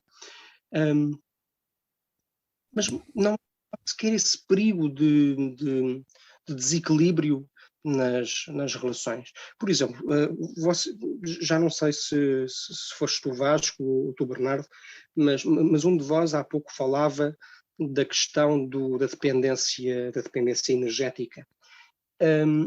Bem, quero dizer, a dependência energética é sempre uma coisa preocupante e eu diria que o nosso objetivo, que o objetivo de todos os Estados, em particular do nosso, deve ser a máxima soberania soberania económica e energética, portanto, e daí que eu seja, também por isso, sou tão entusiasta em relação à energia nuclear. Agora, vejamos, a dependência, a célebre e tão falada, tão discutida dependência energética da Europa face à Rússia, não é apenas uma dependência da Europa face à Rússia. É também uma dependência da Rússia face à Europa. Eu sou insuspeito de ser a pessoa mais liberal do mundo, mas sou obrigado a recordar aquela muito célebre máxima do Bastiat, que dizia que onde não passam bens, em fronteiras em que não passam bens, passam armas, passam canhões, há guerra. A Rússia, Europa, não é? A Europa em larga medida é dependente da Rússia para o funcionamento da sua economia, para a sobrevivência da sua economia, para a sua energia. Mas repare-se, a Rússia também é dependente da Europa na mesma dimensão, ou talvez ainda em maior dimensão, para as suas exportações. E o que esta campanha terá por consequência, em parte, é o desvio das exportações de energia da Rússia para a China. Isso significa corretamente o quê? Isso significa que a Rússia vai depender menos da Europa e vai depender mais da China. Se a Rússia depende mais da China e menos da Europa, a Rússia é mais capaz, é mais soberana na sua relação com a Europa. Isso é realmente do interesse da Europa? Isso maximiza o poder da Europa? Francamente, não tenho a certeza. Tenho muitas dúvidas em relação a isso. Claramente, uma situação em que a Rússia tem uma relação mais equilibrada com a exportação, não é? com os países e blocos que consomem a sua energia, é melhor para a Rússia e pior para a Europa. Porque reparem, lá está, a Rússia não pode simplesmente fechar a torneira do gás.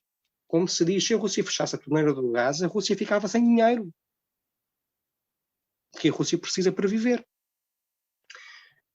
Portanto, não há aqui uma relação unilateral, em bom rigor. Ela não existe. Agora, o que tem de existir, de facto, para o bem de todas as partes é essa capacidade de ver na Rússia um país grande e que exige ser grande, exige ser visto como um país de primeira relevância, de primeira grandeza no mundo.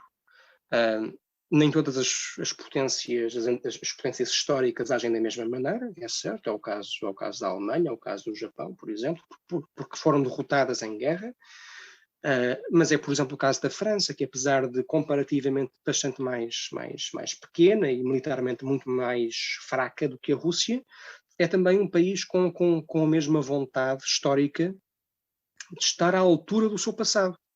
E isso tem de ser respeitado na França como tem de ser respeitado na Rússia. Se não o fizerem, acho que o que vai acontecer é isso. Acho que vão obrigar a Rússia a um alinhamento que, no médio e longo prazo, não é de maneira nenhuma do interesse da Europa, e que pode até, lá está, ter essas consequências para nós hoje ainda extraordinárias, como seriam bases chinesas na Bielorrússia, bases chinesas em Kaliningrado, bases chinesas em São Petersburgo, bases chinesas na Crimeia. Isso tem de ser parado agora e, lá está, essa não é a única possibilidade. Há uma possibilidade muito mais assustadora, que é o do conflito direto entre as duas partes, e eu fico nervosíssimo e preocupadíssimo ao ver que essa possibilidade é cada vez mais forte, tendo em conta o absurdo de escalada motivada pela loucura coletiva tem sido nestas últimas semanas e em particular nestes últimos dias. Rafael, só há pouco falávamos de Putin, mas não falámos de Zelensky, portanto já nos estamos aqui a aproximar do final deste nosso episódio, mas se pudesse também dar enfim, acho que se falamos de um, falamos do outro, quem é Zelensky também, ou seja, para dar também aqui a conhecer não só a imagem deste homem que tem feito vídeos e que os publica e dizer que está na Ucrânia, que está em Kiev e que se mantém, etc., mas um bocadinho também quem é ele, qual é o seu pensamento político, de mais ou menos onde é que ele se encontra no espectro político, que é algo que creio que tem sido bastante ignorado, não é? Eu fiz uma pesquisa ou outra e, pese embora eu louvo o facto de ele estar na Ucrânia, de se manter lá e de apresentar coragem, aquilo em que ele acredita, quer dizer, eu situo-me no polo oposto, não é? Enquanto católico, Situo-me no polo oposto. Portanto, se tu nos pudesses dizer quem é Zelensky, acho que também seria bastante útil antes de terminarmos esta conversa. Eu devo reconhecer, antes de mais, que a minha impressão, a minha opinião do presidente da Ucrânia tem melhorado, tem aumentado muito rapidamente nestes últimos dias, porque, como sabem, o passado dele é de cómico de televisão, e quer dizer, convenhamos que, sem preconceito, em regra, os palhaços não são as pessoas mais consideradas politicamente ou fora da política, não é? Eu não tinha, portanto, grande impressão dele e via-o sempre como uma figura, enfim, um pouco sintomática do apetite crescente dos públicos europeus e ocidentais, em regra, por figuras fora da caixa, pelos Trumps desta vida, pelos Bolsonaros desta vida, bem, ele afinal tem algumas virtudes absolutamente inegáveis e que devem ser reconhecidas. Ele tem demonstrado uma grande coragem pessoal em toda esta crise e, sobretudo, uma grande dignidade pessoal.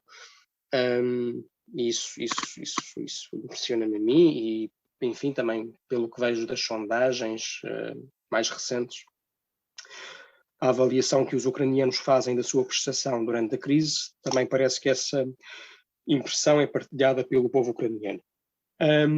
Eu tenho, sobretudo, muita pena ao ver que o presidente Zelensky, em larga medida, foi atirado para uma crise realmente catastrófica e evitável e profundamente triste para todos os lados.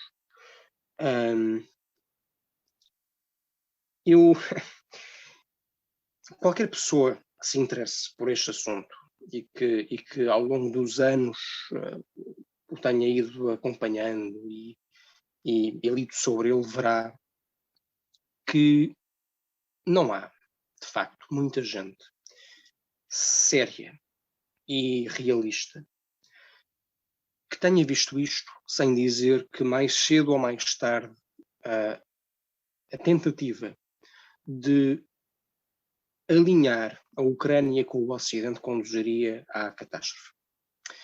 O John Mearsheimer dizia isto, o Stephen Walt dizia isto, o Henry Kissinger dizia isto, o Kennan dizia isto logo, e já o dizia nos anos 90, não apenas em relação à Ucrânia, mas em relação àquilo que a expansão da NATO para o leste causaria na Rússia. Não é? O George Kennan dizia que em 97, vejam bem, é impressionante, dizia que a expansão da NATO para o leste conduziria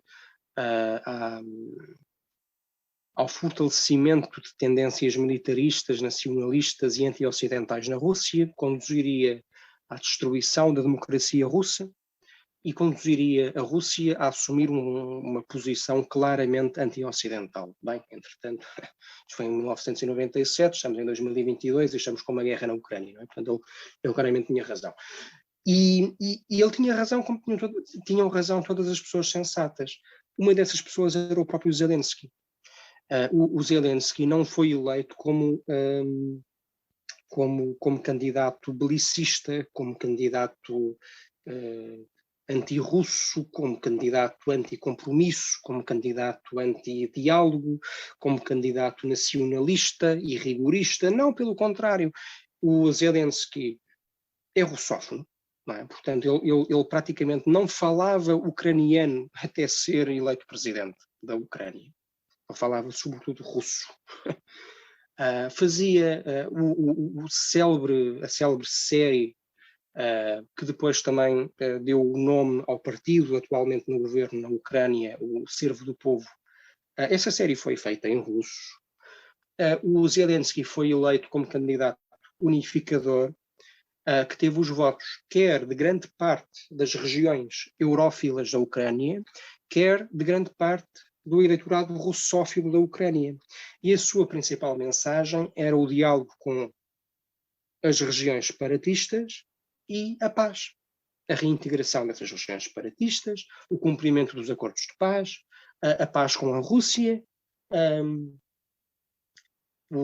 a resolução dos problemas que a Ucrânia tem tido com a Rússia. Esse era o programa do Zelensky. E foi por isso que o povo votou maciçamente maciçamente na candidatura do Zelensky. Ele venceu as eleições com 72, 73% dos votos, que é uma coisa absolutamente extraordinária. Não é? E ele teve durante algum tempo a capacidade, tinha uma larga maioria parlamentar, de 60% ou 70% também dos deputados, para realizar aquilo, para realizar os acordos de paz, para pô-los em prática, para dar autonomia àquelas regiões, para acabar com as políticas de perseguição desnecessária das línguas russa, húngara e romena, e nada disso foi a parte alguma. Nada disso foi a parte alguma. Ele foi eleito com aquele programa e não conseguiu implementá-lo, em larga medida devido à pressão de elementos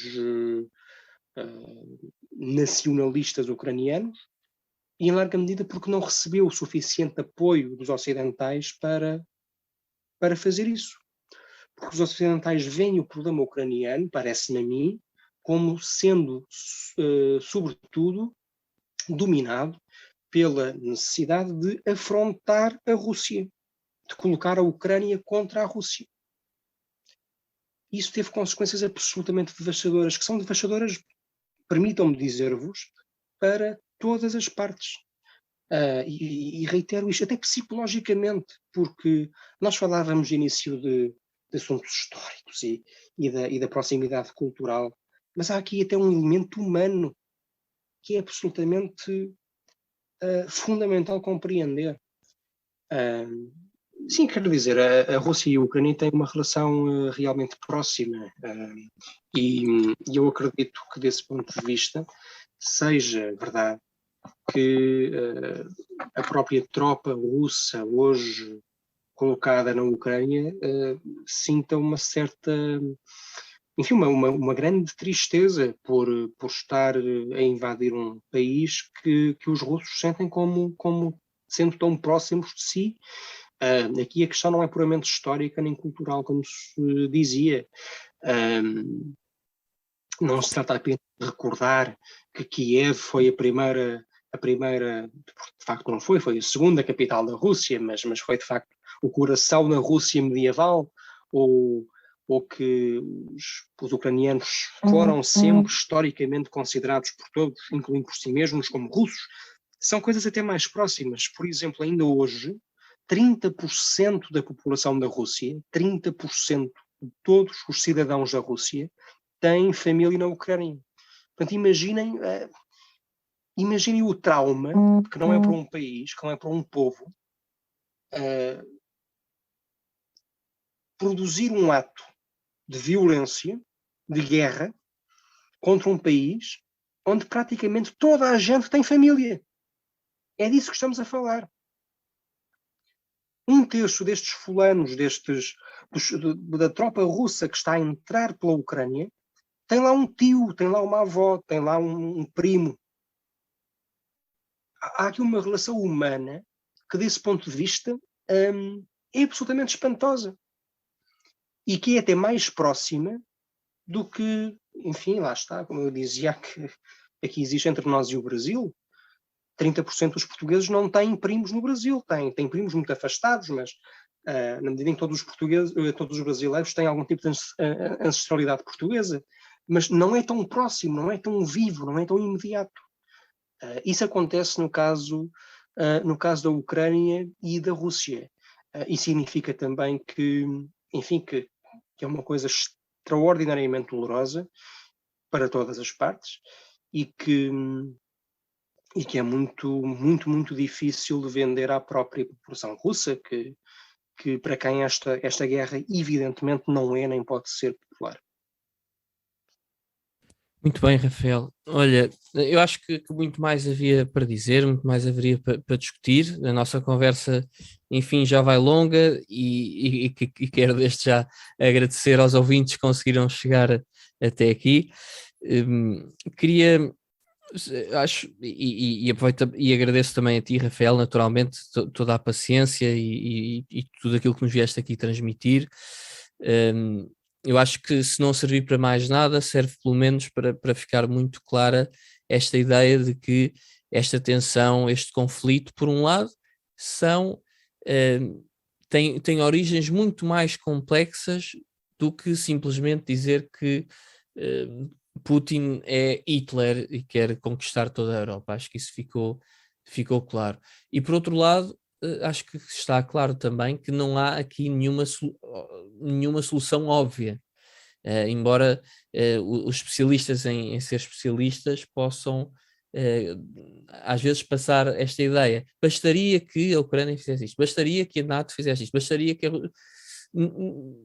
quanto a mim parece-me que não há aqui nenhuma solução que seja boa, não é? Em particular em relação ao Ocidente, há quem critique por não estar a fazer nada, mas certamente se o Ocidente quisesse entrar em solo ucraniano e fazer parte destes confrontos, a coisa escalaria imediatamente e ganharia dimensões que ninguém quer que tenha. Por outro lado, não entrando, também são acusados de serem líderes fracos e de não apoiarem a Ucrânia, que tudo o que quer é aproximar-se deles. Ou seja, parece-me que é muito, muito pobre a narrativa que tem passado, e acho que esta conversa nos ajudou a refletir um bocadinho mais a fundo sobre estas questões, porque de facto é muito triste quando vemos toda a gente ter exatamente a mesma opinião, porque parece-me que significa que na realidade ninguém tem verdadeiramente opinião. E portanto acho que se não serviu para mais nada, como dizia ainda há pouco, serviu para dar aqui um pouco mais de cor a esta tensão e obviamente não está em causa aqui que esta invasão possa ser justificada de alguma forma. Obviamente que é uma coisa terrível, e mais do que isso, se alguma coisa resulta desta conversa, é que esta invasão é ainda mais bárbara, digamos assim, do que aquilo que poderíamos achar, não é? Quando vemos que são famílias contra famílias, pessoas que têm laços de parentesco e de amizade e nações que são amigas há tantos séculos. Enfim, é uma situação que eu acho que é triste, ficou claro neste episódio. E Rafael, aqui para finalizar, pedia-te só, se quiseres, que sugerisses alguns recursos, filmes, livros, artigos, o que te parecer conveniente para quem queira de facto entrar um bocadinho mais neste mundo que é a história da Rússia, da Ucrânia, da relação entre ambos. O que é que tu sugeririas aos nossos ouvintes que queiram aprofundar os seus conhecimentos nestas matérias? Bom, eu antes de avançar para aí, gostaria só de aproveitar para fechar o assunto com um comentário ao teu comentário, e depois avanço logo, prometo, para essas sugestões. Que é quanto a esta loucura da suposta inação do Ocidente. O Ocidente está a fazer imenso. O Ocidente impôs à Rússia sanções asfixiantes. A União Europeia foi ao ponto ontem de congelar parte das reservas financeiras do Estado russo. Portanto, isto são, de facto, sanções muito, muito, muito duras. Nós veremos esta semana com toda a certeza, um colapso do rublo. Não é? Portanto, veremos sofrimento verdadeiro para os russos. Isto já é muita coisa. Ir para além disto e muito mais pensar sequer, como aliás já está a acontecer, em apoio militar, porque os ocidentais já estão a oferecer, já anunciaram, o Josep Borrell já anunciou a disponibilidade da União Europeia para oferecer armamento, até caças, veja-se bem, à Ucrânia, significa colocar o Ocidente na posição de intervir diretamente no conflito. O conflito está muito rapidamente a transformar-se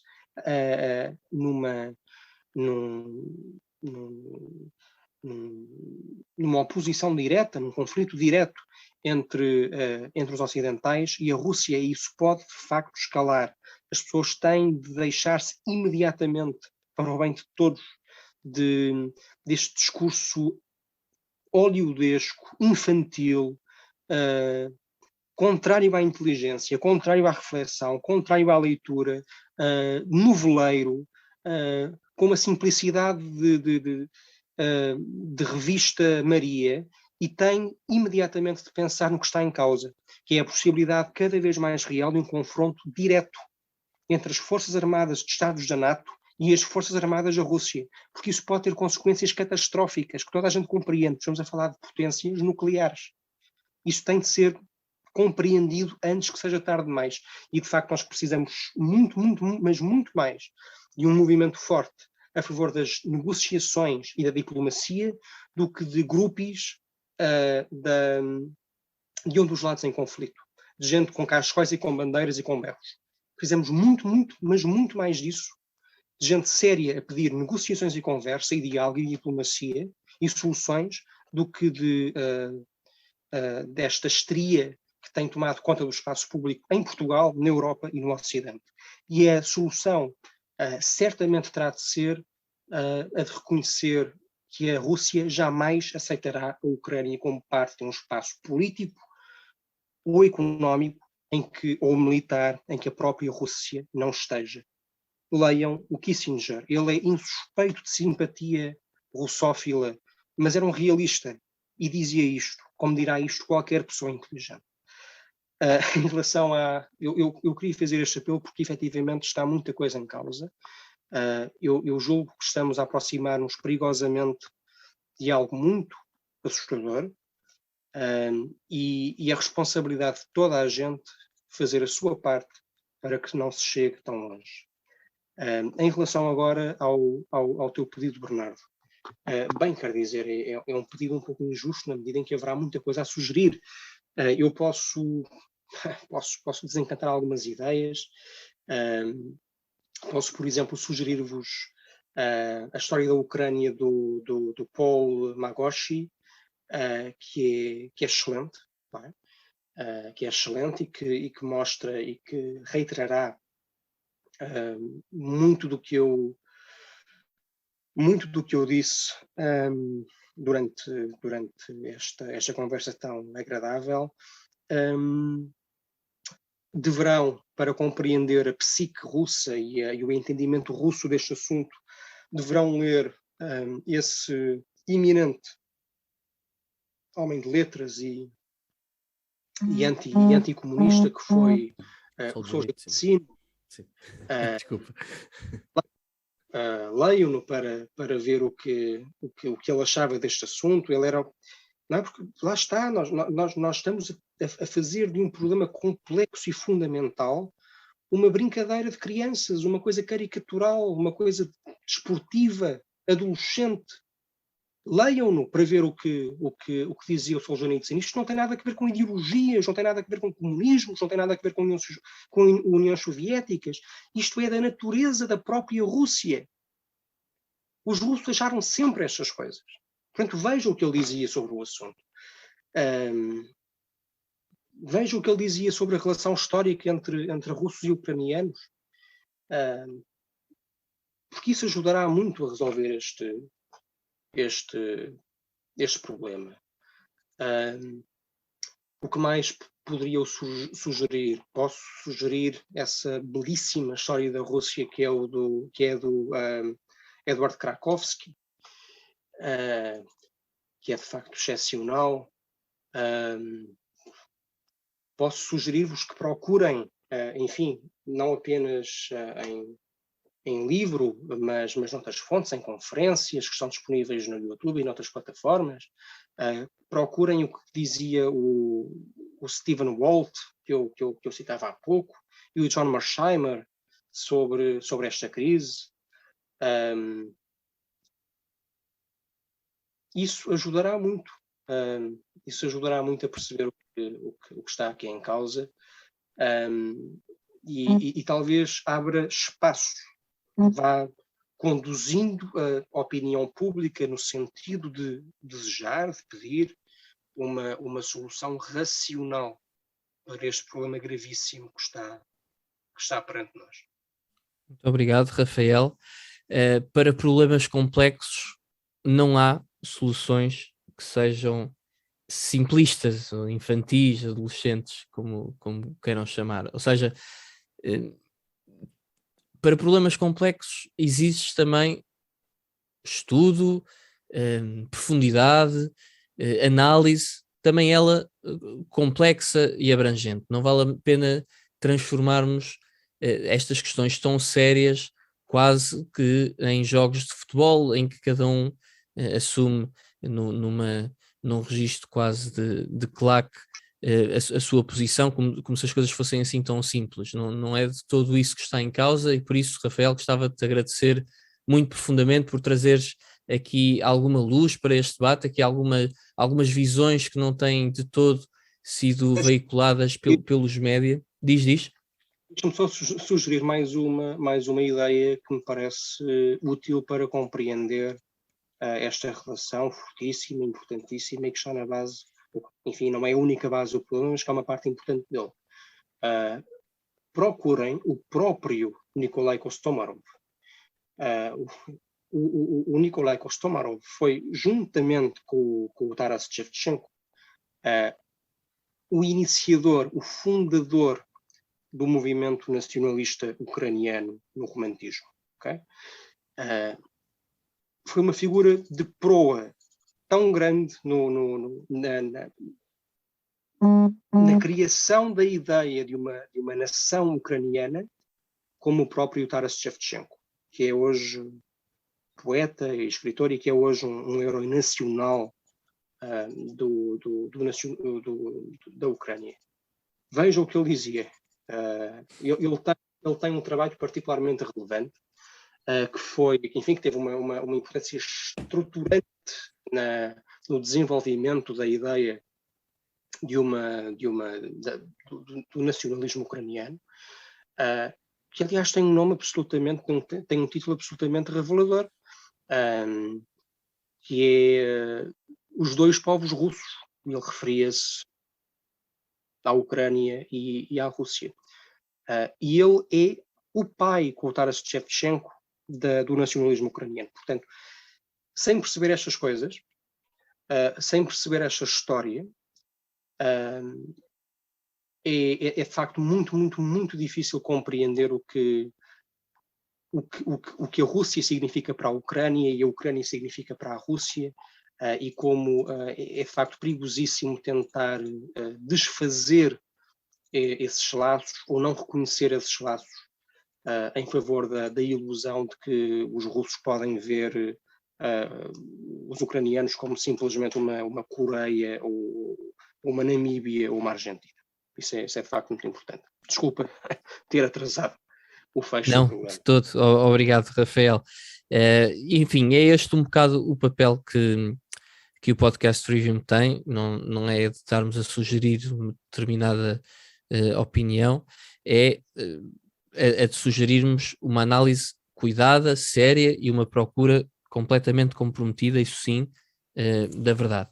E portanto este foi mais um episódio do Podcast Trivium. Por favor, não se esqueçam de colocar um like, de partilhar, se puderem, este episódio nas vossas redes sociais, subscrevam o nosso canal do YouTube, por favor, e acima de tudo, que as vossas vidas sejam sempre uma procura por aquilo que é bom, belo e verdadeiro. Até à próxima.